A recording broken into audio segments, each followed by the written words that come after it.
Silence, please! The wonderful world of color.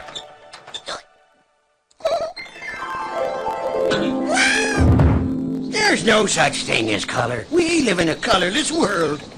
Ah, color is an effect produced in our eyes and brains by light. White light consists of different lengths of light waves. Each wavelength produces a different color sensation. A banana looks yellow because its surface absorbs all wavelengths except yellow, which is reflected back to our eyes. In the same way, a cherry looks red because its skin absorbs all colors except red. And vanilla ice cream gives the illusion of being white because it reflects all wavelengths of light. So, color doesn't really exist, but it does have a very real effect on us. What's going on, guys? This is Mr. Mahmood and you're watching Energy Lecture 2. In this video we're going to go over some basics about light energy and why we see color, as well as go into the detail about how that light energy is used by plants and other photosynthetic organisms to go through one of the most important chemical reactions in biology, and that is photosynthesis. So you guys probably know a little bit about it already. I hope you have some background from middle school, but we're definitely going to hit it in some detail here, so pay close attention. You should have gotten a notes page that goes with this video lecture, so make sure you're using that notes page, and I'll try to make sure that you're looking at similar diagrams and putting this stuff down together. So I'll try to help you out along the way. Take the notes with that page. You're still going to have to take that 5-question quiz, so these notes are not a substitute for the quiz, but if you do the notes, I guarantee you'll make 100 on the quiz if you really pay attention. So hopefully we'll get through it pretty quickly. If you feel like I'm going too fast and you need to stop, feel free to pause, rewind, go back and review anything you want. That's the beauty of these lectures, is you can work at your own pace. Alright, so in terms of light and light energy, you guys saw an intro, a little 1-minute quick intro about it, but it all goes to the basic source of all energy. So you guys know all energy stems from ultimately the sun. Whether an organism is able to use that solar energy directly or not depends on the organism, but ultimately the solar energy gets converted into chemical energy through photosynthesis in the form of sugar, and then those sugars make their way through the rest of the food chain. So all of the heterotrophs, or consumers that can't make their own energy from the sun, use the sugars that are made by the photosynthetic organisms, or the producers, and pass those sugars on. So ultimately all energy derives from the sun, and in terms of light energy specifically. So that light energy, we have to understand, travels in a certain way, and it's the way that different surfaces pick up that light that gives us everything we think about in terms of color. So that video made a good reference. It actually said that color is an illusion. Color doesn't really exist. What you think of as being blue or green or red or white, all really is just your eyes making whatever sense they can of the world. So light energy travels in little pockets, and these little pockets of energy, like you see here, are what we call photons. Now those photons of light energy come in different amounts, and there's a whole spectrum, what's called the visual spectrum, or the light spectrum, that represents all the different wavelengths and the pocket sizes of light energy that pass through. Now the ones that we see specifically as humans is what we consider the visible spectrum. It's only a very small segment of the whole light spectrum that you guys need to worry about. I think from about 400 nanometers to about 800 nanometers, somewhere in that range. And in that range represents all color that you guys are familiar with. And it represents basically all the colors of the rainbow, and then any combinations of those colors gives you every color that's ever existed, right? Crayola can do the best they can to make up 500 new crayon colors, but all they're really doing is just combining different pigments that absorb these pockets of light energy. So you have different photons of light bringing in different color views, and basically a pigment is something that can absorb certain parts of the visible spectrum and then reflect others. So that intro video actually did a pretty good job of this. What you think you see in terms of color really is just whatever parts of the visible spectrum are not being absorbed by that pigment. So for example, I'll give you a few examples in the video. Here's another visual example. If I'm looking at something like the cherry that was in that intro video, that's red, right? My brain has always recognized that color to be red ever since I was a baby, and I've just been taught, I've connected the letters and the sound red to that color, and that's just what I always think it is. In reality, there are pigments on that cherry that are absorbing certain parts of the visible spectrum and then reflecting back what's not being absorbed. So what you're actually seeing is what's being reflected back to you in terms of the red. So in this case, it's actually the larger wavelengths, the reds, that are reflected back. So I see the color red because everything else gets absorbed by that cherry. Let me give you a little example again. So the idea here is that you see what's reflected back to you, just like a mirror, right? You only see what's reflected back to you. A couple of examples. Let's say, it's Texas, it's the middle of the summer, right in the middle of July, something like that, and you have a black car with black leather interior, and it's been sitting out all day, right? You work somewhere, you park your car in the morning, it's been sitting there all day, and then it's about 5 o'clock in the afternoon, you get off of work, and you head into your car. What do you notice? It's hot, right? Everything is almost blistering hot. It's so hot. Why is it that that black car with the black interior would be so hot compared to, say, a white interior car? Yeah, I mean, you guys know it's hot, but why? Another example, those of you guys that play sports. If you play sports in the summer, I play soccer. So if you play soccer in the summer, I was unfortunate enough to be on a team that had black jerseys in the summer. So I would go out on the field with my black jersey, and I would just feel like I was just in a sauna. It was so hot. And then the other team had white or whatever, and then, it's still hot, but at least they're manageable. And the main reason is because different pigments absorb different amounts of light energy. And the black pigment actually absorbs all light. So black is actually the absence of color. So whether you are looking at something that's the color black or you just shut off all light in the room, they're both black to you because nothing is being reflected back. That's the whole idea, and I know this is going to kind of mess with your brain a little bit, but if you turn off all light, color doesn't exist. Color is only a figment of your imagination. It's what your brain does to try to understand things about light energy. So if there's no light energy to bounce off of anything, then there is no color. And then on the other side, if the light is fully on, but you're looking at something that has the pigments that are black, that means all of that light energy is actually absorbed. Nothing's reflected back to you. So you see the same color representation, that black, as if you were not looking at any light at all. So that's why if you're wearing a black shirt or you're in a black car with a black interior, everything's hotter in the middle of the summer because all of that light energy is absorbed and that heat is directly on the surface and you really can feel that. And on the opposite side, if something's white, that actually means all parts of the visible spectrum are reflected back to you. So if you take all the visible spectrum and reflect it back to you, then you see the color white. So the color white is basically all color combined, whereas the color black is really the absence of any sort of light because all the light gets absorbed. And then that gives you all the different pigments. And then you can just, like Crayola has made millions of dollars doing this, combine different pigments together and get all the variations of color that you know of. So the key thing here I need you to understand is that a pigment is responsible for absorbing certain parts of a spectrum and then reflecting others. And what you see is what's reflected back to you. All right, so again, in this case, if I'm looking at that red cherry, the red is what's reflected back. Everything else is being absorbed. So in this relation to plants, which is really the whole idea, plants have a pigment, a very specific pigment on the leaves that's called chlorophyll. You guys have probably heard of it before. Chlorophyll is a green pigment. Just about every leaf you look at that's healthy and that's not going into the fall and about to turn or anything because of the season, most of the leaves that are out there, even if other parts of the plant and flowers have different colors, most of the leaves are green because most leaves have this chlorophyll pigment. So when I say that the chlorophyll pigment looks green, does that mean that the green is being absorbed or reflected? Hopefully you know that green is being reflected back to me. So that means it's the reds and the blues, the extreme sides of the rainbow, that are being absorbed, and then the green or the middle parts are what's being reflected back to me. So all color is just a combination of pigments out there and how they absorb and reflect different parts of the spectrum and what your brain tries to do to make sense of it all. right?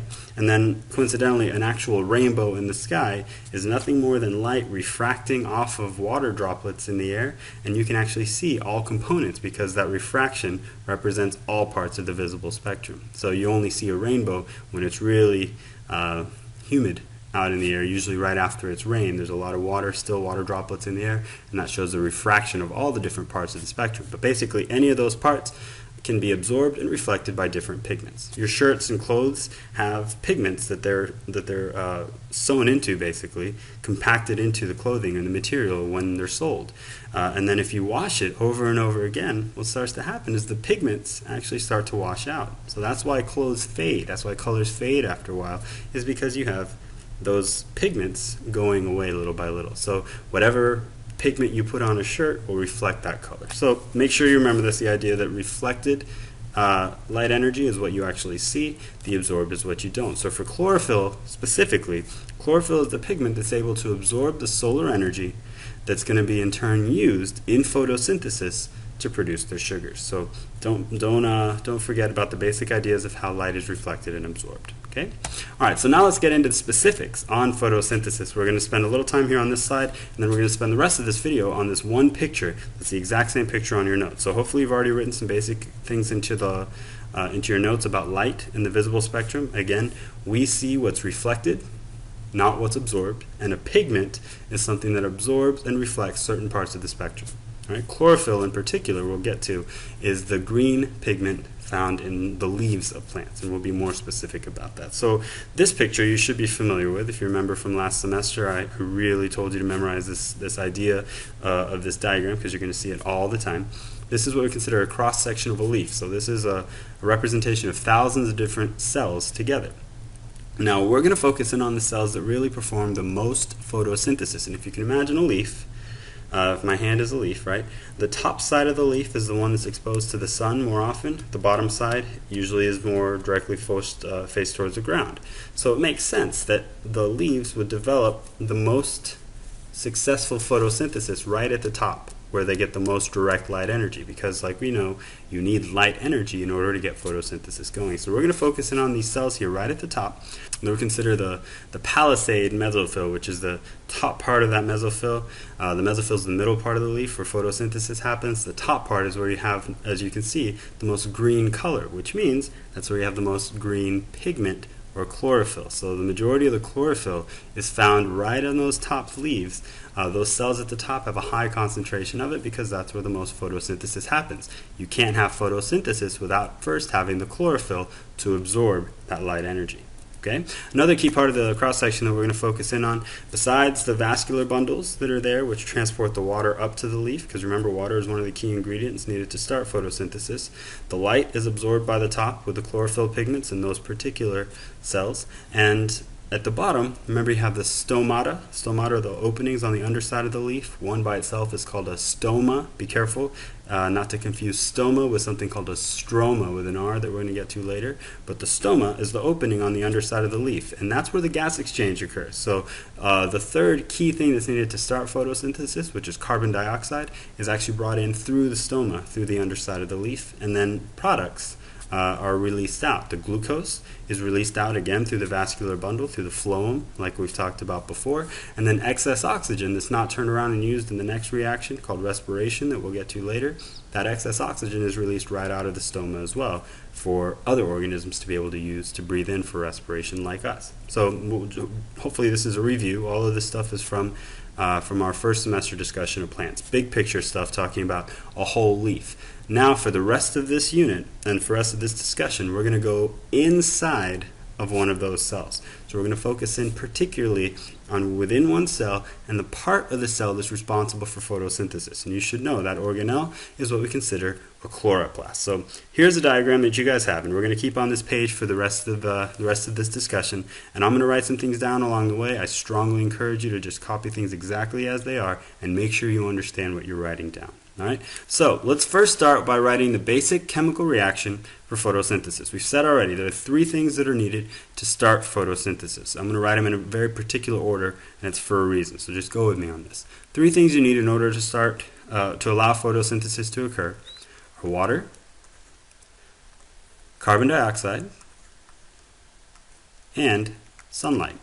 So I'm just going to write light at the top of the arrow, because light is basically the activation energy for this chemical reaction. You should remember that from the last video, right? So the light is the activation energy for this chemical reaction, so I put it above the arrow.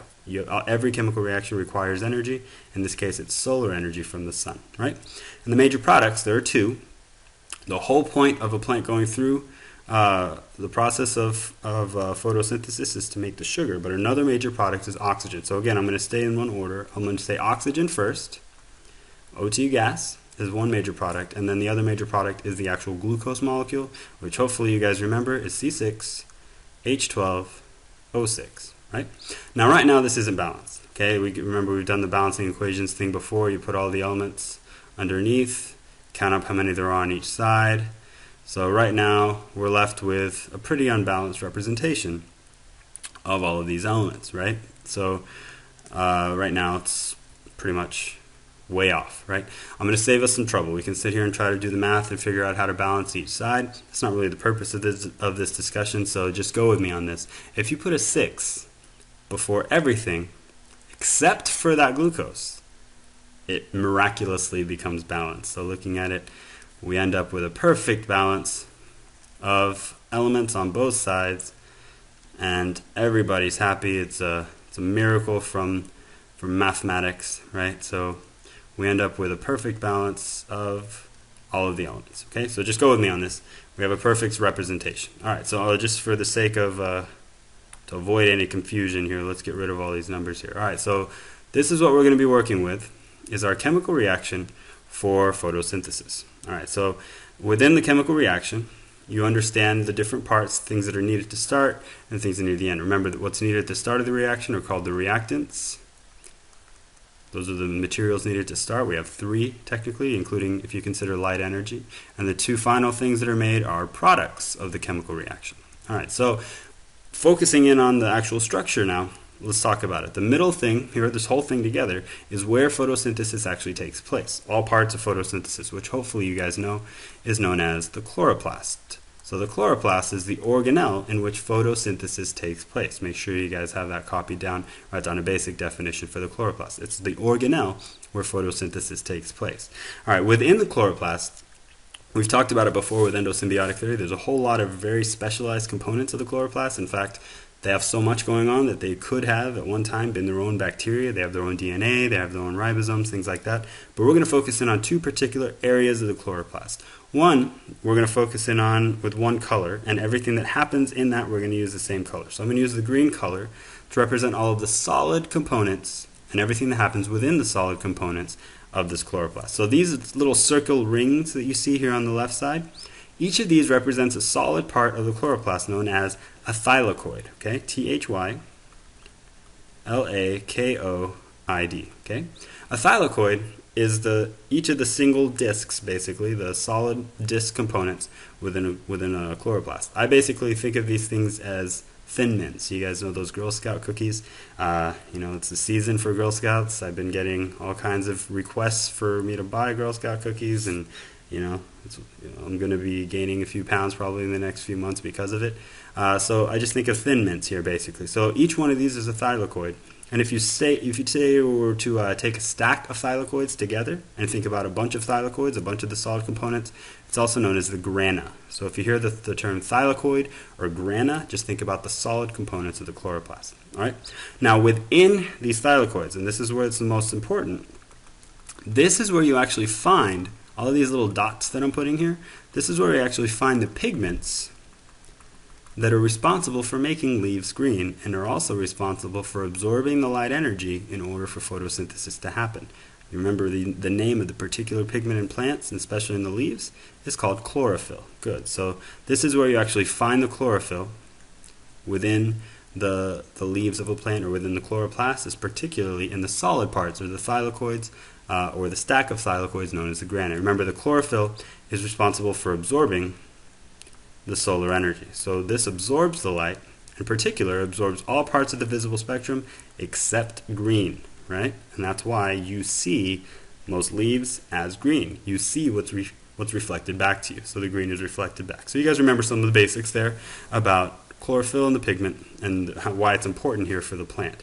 Now, that's what we consider the solid portion. I'm going to keep that one color. For the liquid portion, let's pick another color. Let's say purple. Everything related to the liquid part. Everything else here, the rest of this diagram is all going to be represented by the liquid part. The liquid part of the chloroplast is known as the stroma, S-T-R-O-M-A. Be careful here, like I said before. There's a structure on the whole leaf called the stoma. That's the opening on the underside. That's not this. I'm way more detailed now. I'm within one particular cell, and within even a chloroplast. The liquid part of the chloroplast is called the stroma, with an R. Sorry if that's going to confuse you, but the stroma with an R is the liquid part in the chloroplast. A stoma, without the R, is the opening on the underside of the whole leaf, way bigger. And that opening is where we talk about gas exchange coming in and out, carbon dioxide and oxygen, right? All right, so the stroma is where we're going to talk about a lot of things happening, particularly in the liquid part of the chloroplast. All right, so let's slow things down. Now let's start talking only about the stuff that we're going to happen on the solid part. We're going to break photosynthesis pretty much down into two halves.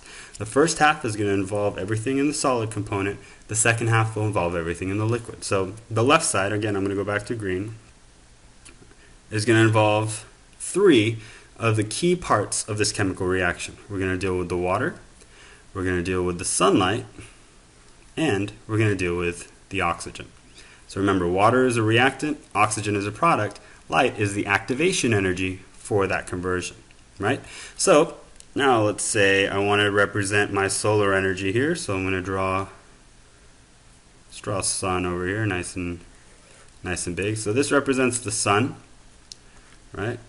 Haven't drawn a better one of these since I was in elementary school. All right, so here's my sun. Remember, the sun releases pockets of solar energy. You remember what those pockets are called?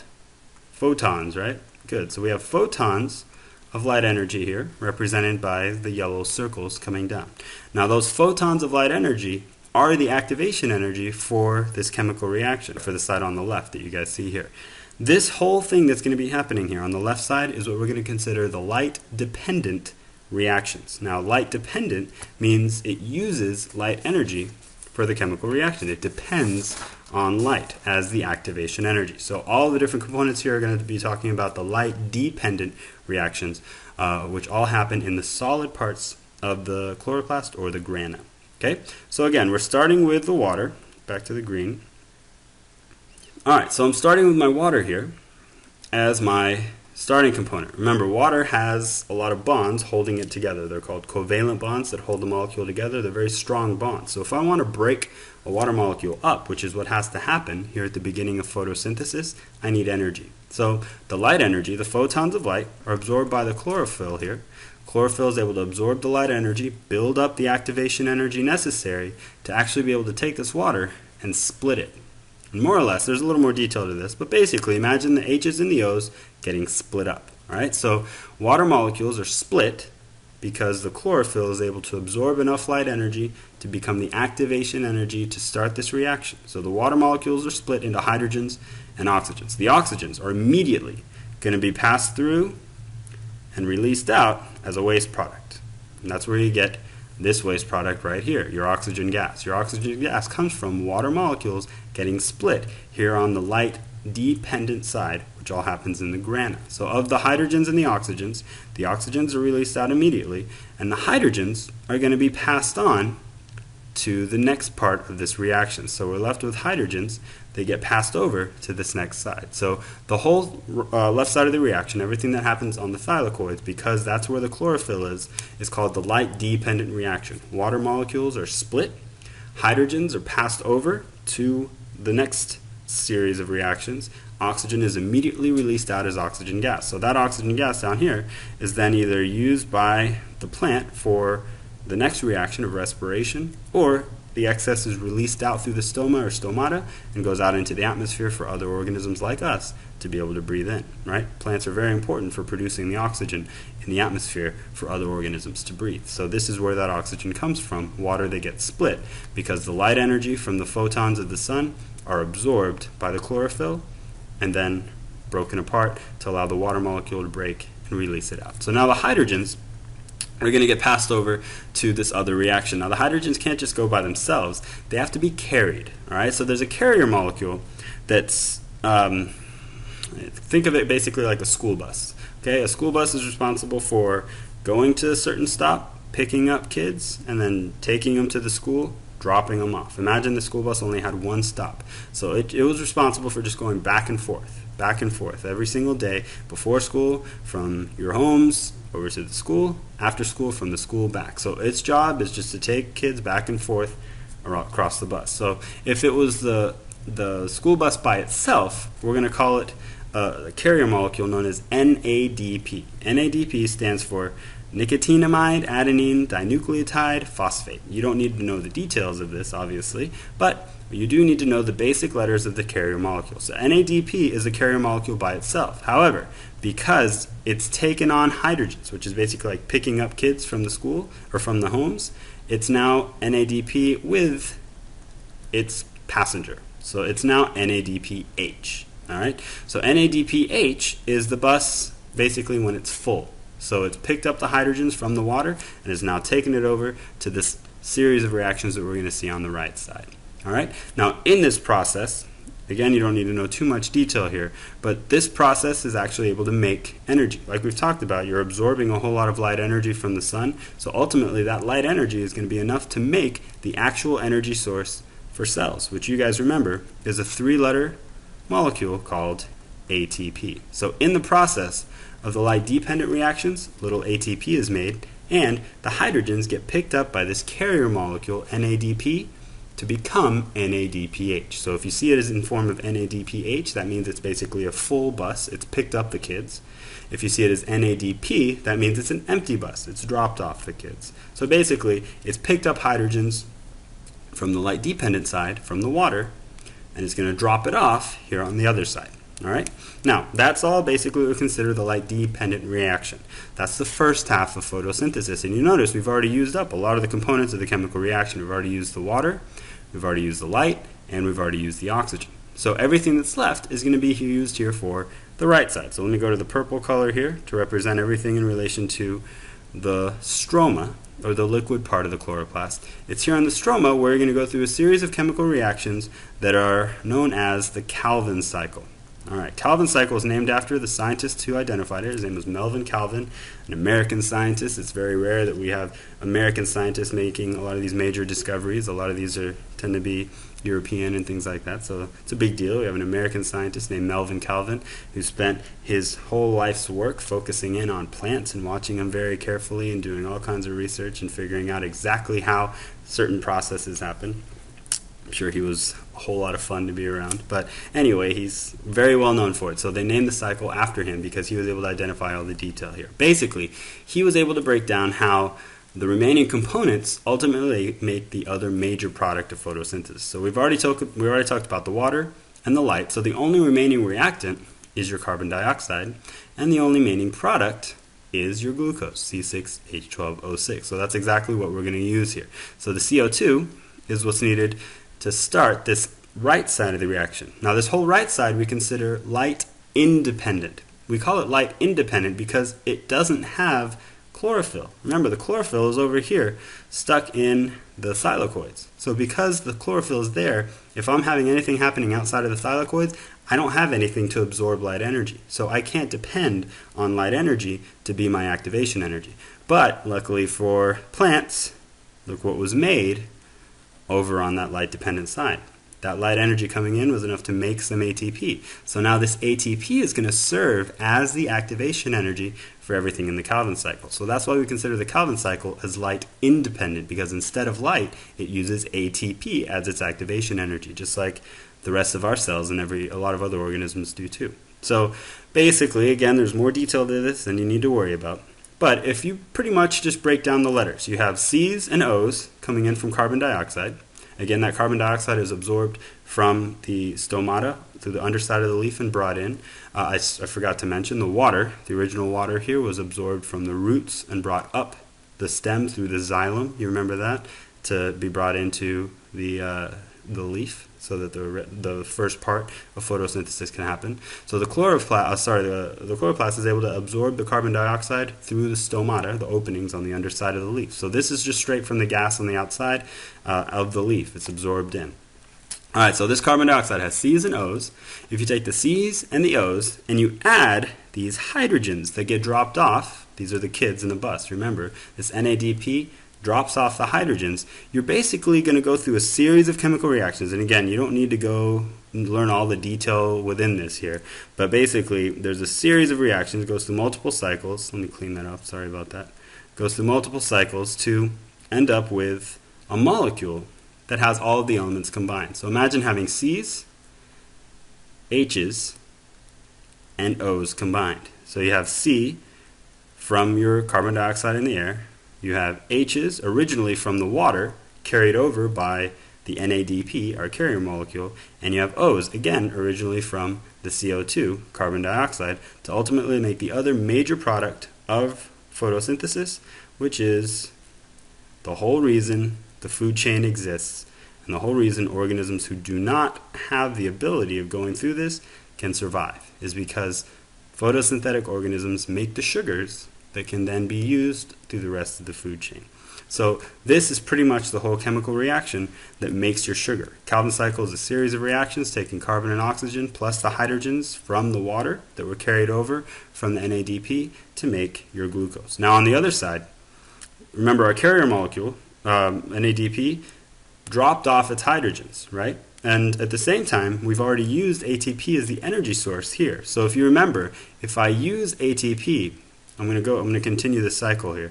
If I use ATP as the energy source, that means I've broken off a phosphate. I use the bond that's right there at the end of that phosphate to utilize the reaction here. So if I use ATP, what I'm left with is ADP, adenosine diphosphate, and I still have that phosphate, it's just not attached anymore. All I really used was the bond holding the last phosphate. So now this ADP and a phosphate is going to make its way back over to the thylakoids, where hopefully you've made the connection.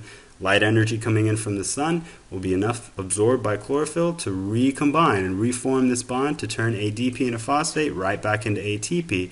And then this cycle continues here on the inside. ADP and a phosphate, enough energy is allowed to turn into ATP, becomes the activation energy for this reaction. Then it comes back, enough energy to reform the bond, and it just keeps cycling back and forth, right? Now on the other side, beyond just talking about the cycling of energy, we're also talking about the cycling of the hydrogens. So remember, the carrier molecule we talked about before, NADP, drops off its hydrogens here. So now it's going to come back just as NADP by itself. So this is what we consider the empty bus, driving back over here to pick up more hydrogens. So again, water molecule gets split.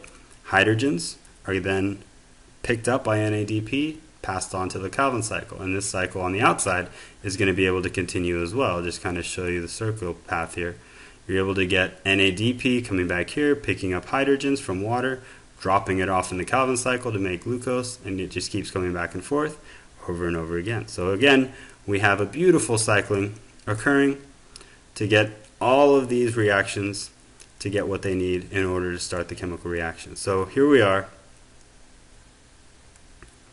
So here we are with the whole chemical reaction. It's drawn out for you, and hopefully you've been able to label out everything in the notes that we've talked about. But the whole concept of photosynthesis, again, is water and carbon dioxide combining in the form of light to produce oxygen and glucose. Light is the activation energy, but you know now it's not the activation energy for the whole reaction, just for the beginning. The stuff you see on the left side, the light-dependent reaction that all happens on the thylakoids. Chlorophyll absorbs that light energy to split water.